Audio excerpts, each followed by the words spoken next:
Assalamualaikum warahmatullahi wabarakatuh. Halo semuanya, selamat datang di Astor, asistensi bersama tutor. Perkenalkan, nama saya Muhammad Hoirul Anwar selaku tutor dalam mata kuliah pengantar akuntansi. Di kesempatan kali ini, saya akan membahas materi mengenai inventory dengan metode penilaian. Pertama-tama, kita akan membahas pengertian penilaian inventory. Penilaian inventory adalah praktik akuntansi yang digunakan oleh suatu perusahaan untuk mengetahui nilai persediaan yang tidak dijual. Nilai inventory ini nantinya akan dicatat pada saat perusahaan menyusun laporan keuangannya. Baik perusahaan dagang maupun perusahaan manufaktur membutuhkan strategi yang sistematis dalam mengelola bisnis, baik strategi dalam mengelola stok atau persediaan barang. Dalam mengelola inventory, perusahaan sangat membutuhkan ketelitian untuk mengetahui masa expired ketahanan pada suatu produk. Masa expired tersebut sangat penting karena jika suatu produk disimpan terlalu lama dan melewati masa expired, maka produk akan rusak, tidak layak konsumsi, dan tidak dapat bisa dipakai lagi.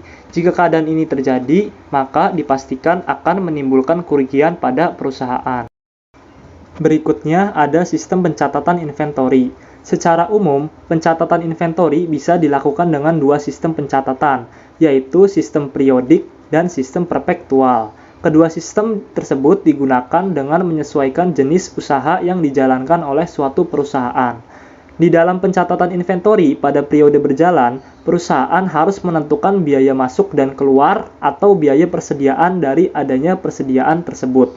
Metode untuk menentukan nilai persediaan yang bisa digunakan oleh perusahaan antara lain metode FIFO, metode LIFO, dan metode moving average. Metode-metode ini merupakan metode perhitungan dan penilaian inventory yang sering digunakan. Berikut ini ulasan mengenai metode-metode tersebut.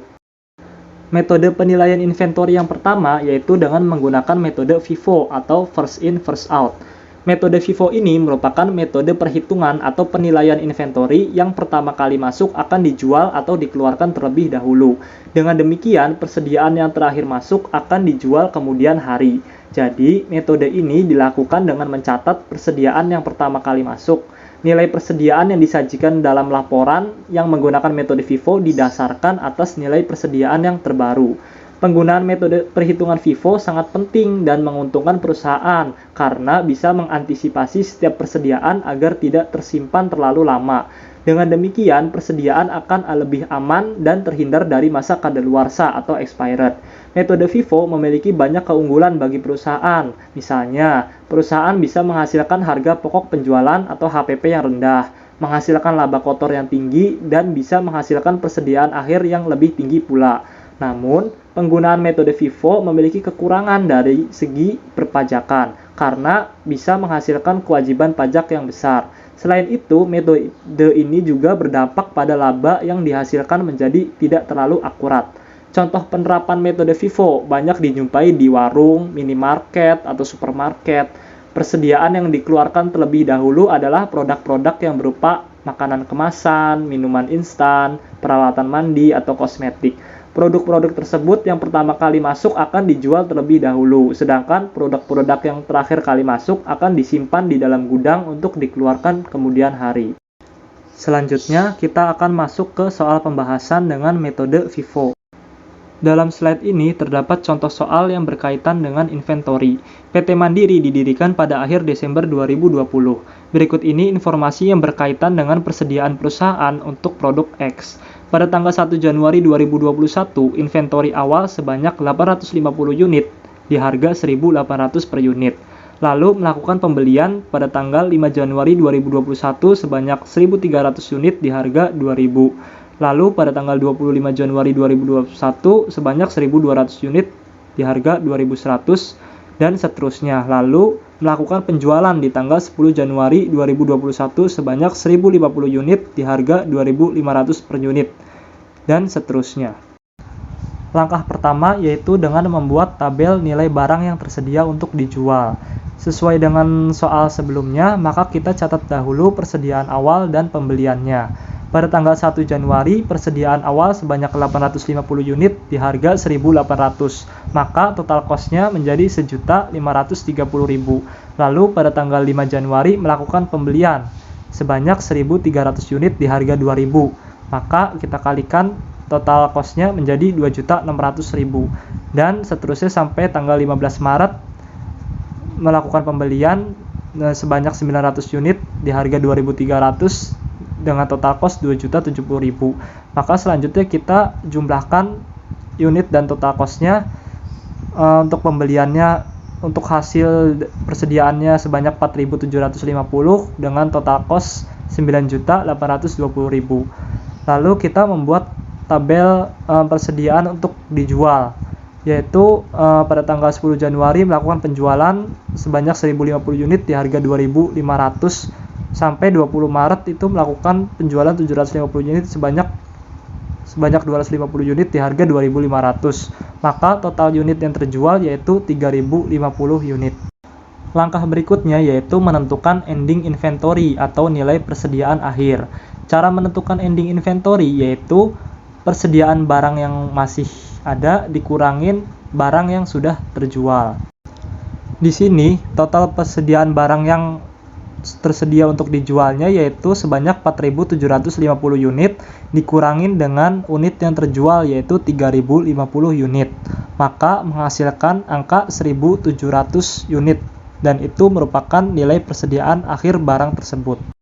Karena menggunakan metode FIFO, maka nilai persediaan akhir dihitung pada saat barang terakhir kali masuk sampai persediaan nilai akhirnya berjumlah 1.700 unit. Maka kita ambil data dari terakhir kali barang masuk yaitu tanggal 15 Maret sebanyak 900 unit di harga 2.300. Lalu ke atas tanggal 15 Februari sebanyak 500 unit di harga 2.200. Maka kita tambahkan 900 ditambah 500 unit sebanyak 1.400 unit. Maka kita kurang 300 unit lagi. Maka kita ambil di tanggal 25 Januari sebanyak 1.200. Karena kita membutuhkan 300, maka kita catat 300 unit di harga 2.100. Nah, seperti ini ya tabelnya. Kita nilai persediaan dihitung dari yang pembelian yang paling terakhir yaitu 900 unit di harga 2.300, 500 unit di harga 2.200, dan terakhir sisanya yaitu 300 unit di harga 2.100. Total cost-nya yaitu 3.800.000 dengan nilai persediaan akhir 1.700. Lalu step yang kedua yaitu mencari cost of goods sold, yaitu langkahnya yaitu persediaan barang yang tersedia untuk dijual sebelumnya yaitu 9.820.000 dikurangin ending inventory-nya yaitu 3.800.000. Maka cost of goods sold-nya yaitu 6.020.000. Selanjutnya ada metode penilaian inventory yang kedua, yaitu dengan menggunakan metode LIFO atau last in first out. Metode LIFO ini merupakan metode penilaian inventory yang digunakan ketika persediaan yang terakhir masuk akan dikeluarkan atau dijual terlebih dahulu. Dengan demikian, ada kemungkinan pada akhirnya persediaan yang pertama kali masuk akan dikeluarkan atau dijual di kemudian hari. Jadi, teknik dalam perhitungan persediaan yang pertama kali harus dilakukan adalah dengan mencatat persediaan yang terakhir kali masuk. Penggunaan metode LIFO bertujuan untuk memudahkan proses penataan barang yang lebih baik dalam proses pemasukan maupun pengambilan persediaan. Dengan menggunakan metode LIFO, perusahaan bisa lebih menghemat pajak ketika terjadi inflasi karena laba yang dihasilkan cenderung lebih kecil. Selain itu juga, perusahaan tidak akan terpengaruh oleh adanya laba atau rugi fluktuasi harga yang terjadi, khususnya pada laba operasi. Tetapi penggunaan metode ini terbilang lebih rumit dibandingkan metode lainnya. Selain itu, biaya pembukuannya lebih mahal dan laba atau rugi yang dihasilkan cenderung lebih rendah. Metode LIFO ini banyak diaplikasikan pada misal toko baju, pakaian, atau kelengkapan fashion. Toko-toko tersebut akan mengeluarkan terlebih dahulu produk dengan tren model terbaru yang terakhir kali masuk. Produk dikeluarkan terlebih dahulu agar lebih maksimal menarik minat konsumen. Jika toko tersebut mengeluarkan produk yang pertama kali masuk, maka kemungkinan produk tersebut sudah tidak lagi sesuai dengan selera dan tren. Maka toko memutuskan untuk menyimpan terlebih dahulu produk yang pertama kali masuk untuk dikeluarkan di kemudian hari. Keunggulan dari metode LIFO sendiri yaitu mudah dalam membandingkan cost saat ini dengan pendapatan sekarang. Kenaikan harga barang yang sangat konservatif Laba operasional tidak dipengaruhi oleh untung atau rugi dari fluktuasi harga dan lebih bisa menghemat pajak. Adapun kekurangan dari metode ini yaitu sangat bertolak belakang dengan aliran fisik persediaan yang sesungguhnya. Selain itu, biaya pembukuan bisa menjadi sangat mahal karena kerumitan metode ini. Kerugian lainnya adalah laba atau rugi yang dihasilkan lebih rendah. Kita akan masuk kembali ke contoh soal pembahasan dengan menggunakan metode LIFO. Di slide ini sudah tertera ya soal persis seperti sebelumnya. Namun dalam pembahasan kali ini akan menggunakan metode LIFO. Seperti biasa, kita buat terlebih dahulu tabel cost of goods available for sale atau nilai barang yang tersedia untuk dijual. Sama seperti pembahasan berikutnya, yaitu total unit tersedia untuk dijual 4.750 dengan total cost 9.820.000 dan unit yang terjual sebanyak 3.050. Langkah selanjutnya yaitu kita menentukan ending inventory dengan menggunakan metode LIFO. Karena menggunakan metode LIFO, maka kita catat nilai persediaan akhirnya dari barang yang pertama kali masuk, yaitu tanggal 1 Januari beginning inventory sebanyak 850 unit di harga 1.800. Karena penjualannya 1.700, maka kita ambil dari tanggal 5 Januari sebanyak sisanya yaitu 850 unit di harga 2.000. Sehingga 850 ditambah 850 menghasilkan 1.700 unit. Nah, seperti ini tabelnya. Maka kita jumlahkan total cost-nya yaitu 1.700 ditambah 1.530.000 menghasilkan total cost 3.230.000 unit untuk penjualan 1.700 unit dengan menggunakan metode LIFO.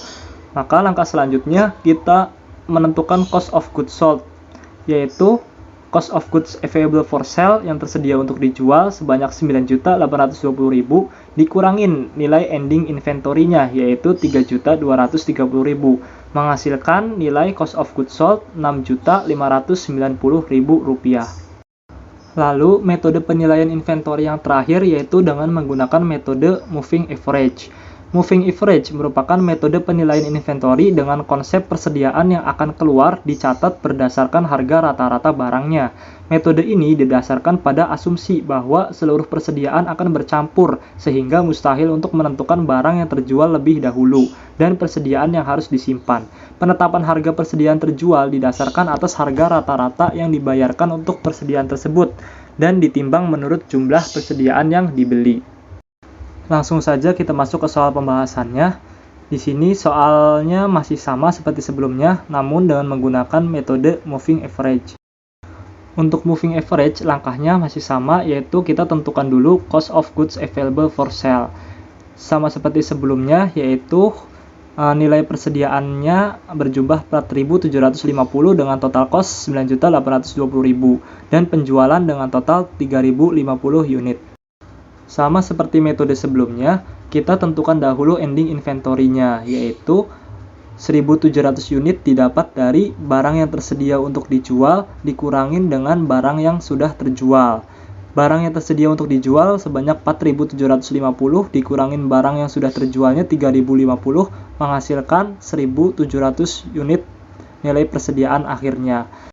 Lalu untuk unit cost sebesar 2.067 didapat dari total cost nilai persediaan yang tersedia untuk dijual sebesar 9.820.000 dibagi dengan total unit sebesar 4.750. Sehingga harga rata-ratanya menjadi 2.067 per unit cost. Maka kita kalikan 1.700 unit dengan unit cost-nya 2.067 menghasilkan total cost 3.513.900. Untuk step yang kedua menentukan cost of goods sold yaitu cost of goods available for sale-nya yaitu yang awal 9.820.000 dikurangin ending inventory-nya yaitu 3.513.900 menghasilkan cost of goods sold 6.306.100 rupiah.